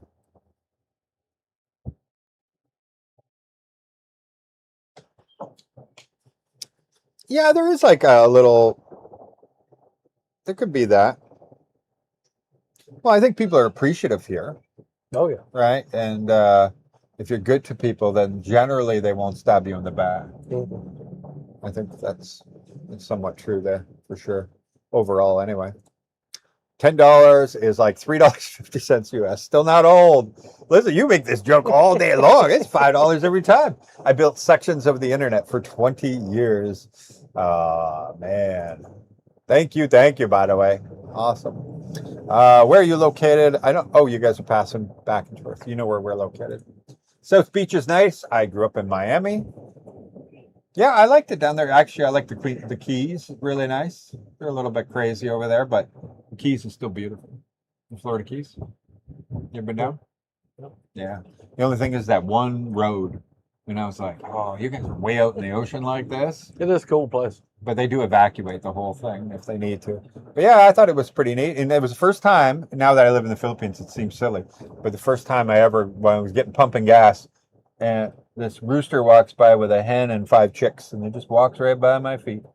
And I was just like, who's that belong to? What the heck? And the gas person, when I go in, I was like, yeah, and he's like, oh yeah, it's illegal to kill them or to capture them in the Keys. They were let wild like 100 years ago, and now it's a protected thing, and you just have them one around. Now we're here in the Philippines, and They're everywhere. not unusual. Listen, yesterday, I'm on the beach here, right? Leave that gate, 2 little baby goats wrestling each other on the side, on the right-hand side. An elderly woman walking 3 cows down the road. Yep. Totally normal. Totally normal. Don't even think anything of it. The goats were running all here on the beach. That day we saw you. And they were eating the grass. And that's right. On the ATV, right there, Like there 10 was of a them, right? herd of goats on the beach. Yeah, herd of goats on the beach. It's cool here. It really is cool. Yeah. It's something to make you laugh every day. Exactly. Yeah, you don't take things too seriously here. Like Nah. that kind of stuff, you're just like, wow. And then don't think anything of it. It's not like you have somebody to call, right? Like, I think I'm trying to explain to Catherine, like, people call the police for your music's too loud, and the police literally show up. Yeah. And then come and talk to people. Like, what? She'd be like, the police have time? They do that? Philippines is a loud country. Yeah. They're a happy people. You want to hear music. You'll see a Or your neighbor's fence being too tall. Yeah. You call the police. Yeah. Like, it's so stupid, right? Like, they would never come here. They No. would be thinking, what? No. That's not a thing. Even the barangay doesn't even want to talk to you about that. No. Sorry, I cut you off there. Hey, Surfside. I know Surfside very well. Beautiful place. That's where that beach down there, I learned how to surf for the first time. Oh, it is Indian. So yes, there is an Indian dealership in Iloilo. That's where Indians are nice. Frankenfell. Yeah. It's funny. The Lone Ranger is saying Indian. Yeah. You see that? So anyway, yeah, there is an Indian bike dealership in Roxas. But you're or still, Iloilo if City. you lived in Roja, you're still talking about a 2.5, 3 hour drive on the Motorbike motorcycle. can go a little faster, but yeah, Huh. I do it in two. To get service done. Yeah, that's true. That's true. That's true. If you want it done properly, Yeah. there'll be plenty of guys that will tell you they can do it. From my research, Cebu is 60% price of Makati for equivalent car. Yes, that's true. Cebu is definitely different price, much lower price there. You know, it's a smaller city. It's everything goes in scale, right? So, but Manila. Makati, even Makati, there are areas of Makati that are a little seedier, right? Mhm. And then there's like Triangle Park or there's a power plant. Those are all Makati too, where that price is just ridiculous. So there's different affordability levels everywhere. But Eastwood's a little cheaper too, and Eastwood's a really beautiful place. But you can get a penthouse there for, I'd say like $800 or $900 a month for a 2-story penthouse in Eastwood. And for a lot of people, Eastwood's fine. Like if you're in a wheelchair or something like that, you want to just live there. Take your elevator, go down. Everything is just in a circle essentially, right? And you're just surrounded by these towers all the way around. But it is, they take care of everything. It feels like Disneyland, like people must pop out of the ground to empty the garbage cans because everything's so clean all the time and everything's always taken care of and everything's open almost 24 hours a day. Well, they are actually. Yeah, most of the fast food places, some of the restaurants there, because the call centers are in those buildings, they're all 24 hours. So for some people, it's a perfect place. We have 7-Eleven. We do have 7-Eleven. And I think our McDonald's is 24 hours. And even 7-Eleven, if power goes out, has a generator. They do. They do. You don't need all that. They do. All right, questions only now, though, so we can end this soon, guys. My throat will be gone. I'm from Tennessee. I do want to go to the Philippines. Fantastic. There you go, Tim. Come visit us here in Roxas City. You guys need to tell if you're from rural Tennessee. Tampa is a whole thing I'm fighting on right now. I'm actually making headway on Tampa. Tampa's getting a lot better. How you doing, Tampa? How do I deal with it? Yeah. I'll let her go on for a little bit. If it goes on for too long, I'll tell her to go see mom and dad till she gets over it. So you don't put up with it? No. The end. Yeah. Yeah, that's the hard part because we're so used to if your girlfriend or whatever or wife or whatever is upset that you want to try to resolve it. Right. But it's not a common sense. It's not something you communicate out of very often because it's not about. It doesn't follow the social norms. It doesn't have to make sense. Yeah, it doesn't make sense. It doesn't make sense. Exactly. How do you reason out of something that's it's nonsensical? Yeah. Right. So the first time she did it, I had no idea what I did. I'm like, what? What's going on? Yeah. And I won't talk to you and tell you what's going on. No, there's no communication. That's literally what Tampa is. Zero communication. Just silent treatment, but to the nines. No. Yeah. Yeah. Anyway, things are getting much better on my end. Let's see. I'll just go out with another woman if mine is being tough. There you go. I have watched you for the past year. Thank you very much, Tim. Hello from Seattle. Hi, Panay's are sweet and genuine. Yeah, fantastic. Philippines is a place to arbitrage your income, offering special visas, SRV, with tax exemptions on pensions, affordable housing, healthcare. Exactly. It's true. Hi, Michael. I'm Randy from Arkansas, U.S. I love your channel. I will arrive in Cebu on March 26th, then go to Leyte. I'm just going to say Leyte. Can you say that? Okay. No. Leyte. Do you have any experience with that part of Leyte? The reason I don't have a lot of experience, and I will go there because it is very beautiful. Leyte, that whole eastern side of the United States, the eastern side of the Philippines is very, very, very beautiful. Lots of white sand beaches, just really beautiful. Pacific Ocean, right? Pacific? Yeah, Pacific Ocean.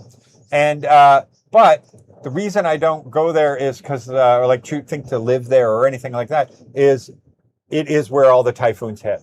You were in Typhoon Alley. It's that's where it goes. So Davao is good because it's right on the equator. So it's a very hot. Obviously, you're on the equator, but the typhoons don't form on the equator. They form above or below, and so they form just above Siargao, basically. Or just Siargao's kind of like at the tip, so they get some wind, but they don't really get smashed. That's why the island's very very popular. But and after that, so that Leyte Samar, all that whole area there. That's the unfortunate part is you get pounded and there's no, well, we had a bad year, we had a good year. They seem to always have a bad year. No offense. I know there's a lot of people that are feel very strong about Leyte because it is a beautiful place. They have family there. But the facts are the facts is you're always going to get them. They're always going to get them. So I do want to visit there because I know how beautiful it is. There's some really nice places and I want to go see it. But that's why I wouldn't live there. That's just my personal choice. I need to talk to the guy with the cassette AC and huge water purifier. Oh,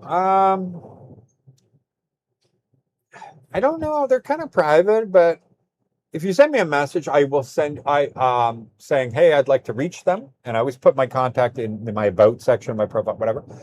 And you're talking about Khalima and Suzette. So, and if they're interested, I will say, here's his contact. He would like to ask some questions or whatever like that, and let them contact you. They're not, they're a little bit private. And I do this for everybody. I'd let them make the decision, obviously. Hello from Oakville. Wow, there you go. Oakville, I know very well. Minus 18 Celsius. And a snowstorm on the way. Love your content. That is bloody cold because minus 30 is minus 30, right? I believe that's what it is. Minus 32, something like that is equal. So minus Fahrenheit and Celsius. So that is very, very cold. That's cold. Although it was a normal winter back in Canada. Because you're right on Lake Ontario. It's like moist, It's very humid and everything. Yeah, Mac 10 is great. Mac 10 is really great. It is Crimson. Oh, yeah, you're staying in a really beautiful place. You got some money there, my friend. Really beautiful place. Mac 10, like if people want to live in a beach, right? Live on the beach and they just want everything. I tell them, if you can afford it, Mac 10 is great. It's the can you afford it thing, right? It's a very upscale. A lot of celebrities here in the Philippines, they have places on Mac 10. They may not live there, but they have beach homes and stuff like that. It's like having a beachfront home in Manila. It just doesn't exist. Well, in Cebu, it does. And so, of course, the rich and famous. So, like to get that. So, yeah, great place. I just warn people, like, if you're just on a budget, that may not work for you. Eastwood does have a Tim Hortons. True enough. 24 hours too, I believe. It is small. Like I said, it's perfect for, I was in Eastwood, but after that, on this channel, I've been in Eastwood as well. It is perfect for, like I said, if people that just don't want too much going on. They just want to be in a bubble. It is a 15-minute city. Let's just say that. Everything's 15-minute walk. So there are people, like I know, that are retired, maybe their health isn't that great or whatever, and they don't have to worry about anything. Everything is just like right there. And I get it. I get why they're like that. Have you met your Sulu Garden Goat? No, thank you. I'm going to put that right up here, guys. We are still trying to finish out this. Real quick, I'm just going to throw it up there. If you're interested, I won't put a whole song and dance on it, because then everybody leaves alive. Don't leave alive, okay? They're like, charity. Anyway, if you want to give to the good GoFundMe, it is for the cleft palates for the children. If you give over a certain amount, we're going to literally let the family thank you specifically on camera. You will see the before and after of these kids. You are literally saving lives. I've made lots of videos on this already. So hopefully, you're interested and join. It's $5. You could donate $5. Let's GoFundMe. Help out these kids. You can see with my camera that your money actually goes to good. Very few people get paid in anything to do with the charity, except for like Filipinos that are doing the cooking or the drivers, and the people that should get paid. But the surgeons, the nurses, everybody volunteers their time. So it's a wonderful cause. Amazing. GoFundMe is right there. Okay, so we do have to end this soon, guys, but I thank you very much for coming in and joining us on this live stream. David, Thank you for coming. No problem. You're a regular about I'm getting ready to go to the beach and have fun. Yeah. Well, The beach is amazing. This sells itself all day long. You know, it's like, why should I move to the Philippines? Well, especially the people that are looking out the window at their snowstorm right now, and they can't even see 5 feet in front of their face, right? Irene has a bunch of family coming, and we're going to hang at the beach today. I'm going to take my ATV and buzz up down the beach. Oh yeah, he brought his ATV to my house. Just buzzed over here. It is a Sunday. You know, there's certain things you can't do. Technically, you don't want to get caught with the LTO on the main streets or whatever with it. But Sundays, there ain't no LTO. I ride basically across the street onto the beach and exactly. the beach. That's the great thing about the beach is and I How see long people is this, literally 13 kilometers or something? This is the longest beach on the Pasaya. It's the longest continuous beach in a city in the Philippines. So it's 13.8 kilometers. It's a great. There's longer beaches, but a they're great not ride. continuous. They'll have like a rocky outbreak, or there'll be something that broke it. This is a fantastic ATV ride. Yeah. All the way down. But if they extend the airport like they're thinking for international flights, it may one day this could lose that title, because then it'll be not continuous, because they'll have to push it out just like they're doing in other places. I think in Siargao they're gonna have to do it and that kind of thing. Can't remember if that's the one. Anyway, thank you guys for joining. I'm from Iceland. No, I mean Greenland. I will come to the Philippines this year and travel on motorcycle and find the best place to live. Fantastic. I love it here. I think we both are in agreement that people should try it. And I think you will almost everybody likes it. There are people that it's just not for them. Okay, cool. I find very few drawbacks there. Oh yeah, I know. Not nearly as many drawbacks as the West. Yeah, and you know the funny thing is I'm going to say this as we're going out here. One of the biggest arguments is, well, you're not showing the slums. You're not showing this. You're not showing that. If you were trying to show the livability of like Baltimore, and you're like, hey, you know, this is a nice place to live, you're going to film in the nice area of Baltimore. Oh, I'm sorry I didn't go to the gangs and the slums over here, because I don't expect you to go live over there. I'm going to show you where you're going to live, not where. There are some people that are poor here that live in little shanties and shacks, but they're still clean, they're still polite, they still work. It's not like the slums in America where they're laying in the gutter, doing drugs, nasty. No, it's totally different. Totally different. Totally.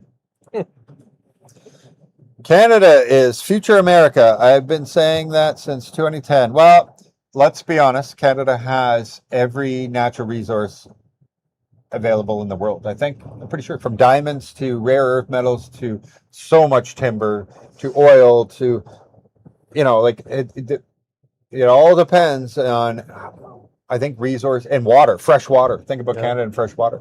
So I don't think there's any question, but they're not a powerhouse because they don't have 400 million people paying taxes. They got 40 million people, but they got to keep a road bigger than America, right? Like their highways have to go across. You have to give healthcare by law in Canada, healthcare and school services and everything else to every Canadian, regardless of where they live. But if they live in Nunavut, in this far remote place, they have to send a military plane in, and just to bring them to a doctor's appointment, well, it's $500,000 just to give that person a doctor's appointment. That's crazy. So everything is to scale, right? That's how everything is accomplished. It's scale. Canada doesn't have scale yet. So you're not wrong. It just takes scale. And when one day you can pay for all the roads and the free healthcare and everything else with 10 times the population, it makes sense. I don't know if money matters anymore, though. Like, I think after COVID, nobody cares about it. Like, governments certainly don't care. They don't care about borrowing. You don't hear anybody saying, we got to pay off the debt. Show me one country caring about that. No, nobody cares. They all just said, hey, you guys all realize that we can just do this all the time now, and you're not actually going to do anything. I think they realized, you know? It's like, that doesn't mean anything. that was a social experiment. Yeah. Crazy to say. Have you ever talked about numbers for your retirement housing community? No, because it's not even, I don't want anybody to think it's mine. So I am obviously if you want to get the word out about something, if you want somebody to have input, if you want somebody on the ground, somebody to help put things together, somebody to make sure every single day it's actually being done, but also to make sure it doesn't look like every other subdivision in this place. I was brought into the mix of it, or I shouldn't say it that way. I found the opportunity and said, hey, this is something I think you'd be interested in. Oh my God, yes. And then you over here, we'd like to put this into your area. What do you think? Oh my God, yes. And I did mash it together, but it won't be mine. All right, so I just want to be clear. But the idea and everything else behind it and the proposals and stuff like that, yes, I'm involved in that. And I'll have a small say in things and stuff like that. But I will make sure it is exactly what most expats expect, and that's because I know the other side does too.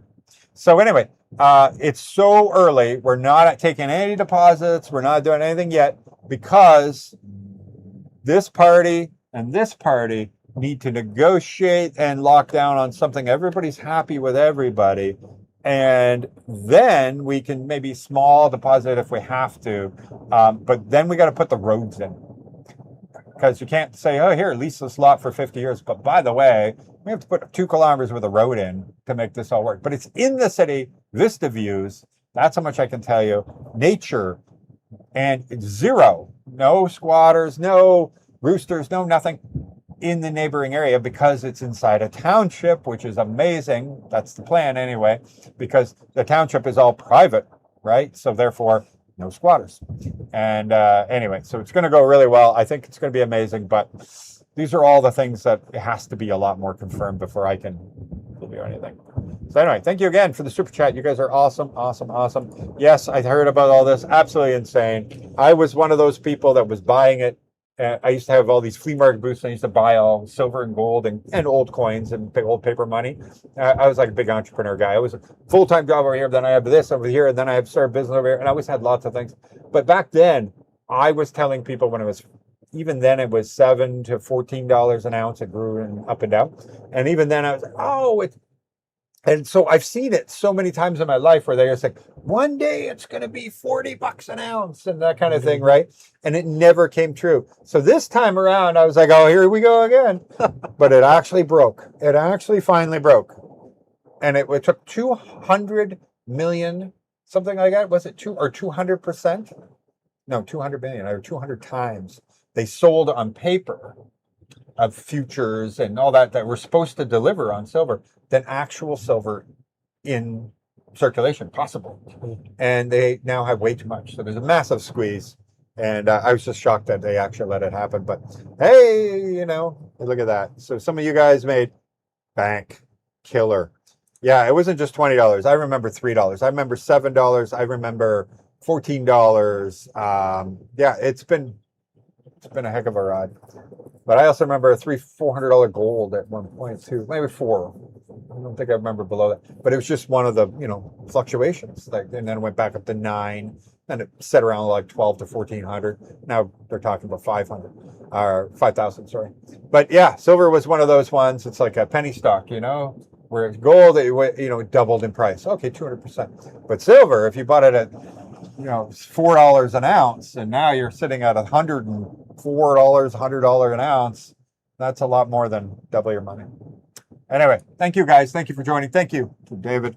And we'll see you all very soon. Make sure you are subscribed. If you want to be a member, click on the member. Don't forget, if you want to help out with the cleft palettes, right there. Scan that QR code and donate even $5. Everything helps, guys. Thank you very much. Take care. Bye-bye. I'm going to actually put it over this way because there's a 1 minute delay. If I end it, it's not hearing anything I just said. Nice view of the beach.